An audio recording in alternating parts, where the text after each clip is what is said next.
আইপিএলের মঞ্চে আবারও কিং কোহলির রাজত্ব। গুজরাট টাইটান্সকে স্রেফ উড়িয়ে দিয়ে রয়্যাল চ্যালেঞ্জার্স বেঙ্গালুরুকে এক অবিশ্বাস্য জয় উপহার দিলেন বিরাট কোহলি। টসে জিতে প্রথমে ফিল্ডিং করার সিদ্ধান্ত নেয় আরসিবি, আর শুরু থেকেই গুজরাটের ব্যাটারদের ওপর চেপে বসে বেঙ্গালুরুর বোলাররা। নিয়মিত বিরতিতে উইকেট হারিয়ে শুরু থেকেই চাপে ছিল গুজরাট, তবে এক প্রান্ত আগলে রেখে ওয়াশিংটন সুন্দরের ৩৭ বলে অপরাজিত ৫০ রান এবং নিশাত সিন্ধুর ২০ রানের ওপর ভর করে নির্ধারিত ২০ ওভারে ৮ উইকেটে ১৫৫ রান তোলে গুজরাট টাইটান্স।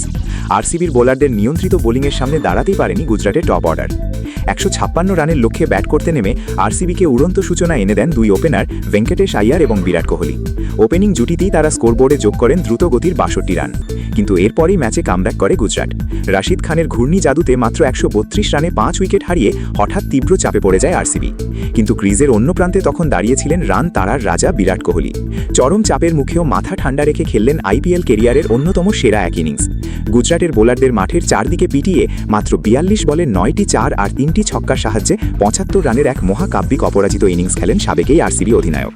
কোহলির এই বিধ্বংসী ব্যাটিংয়ের ওপর ভর করেই ম্যাচ জিতে নেয় আরসিবি। ক্রিকেট প্রেমীরা, বিরাটের এই দুর্দান্ত ইনিংসটি আপনার কাছে কেমন লেগেছে কমেন্ট করে আমাদের জানান এবং ক্রিকেটের সব লেটেস্ট আপডেট পেতে চ্যানেলটি এখনই সাবস্ক্রাইব করুন। ধন্যবাদ।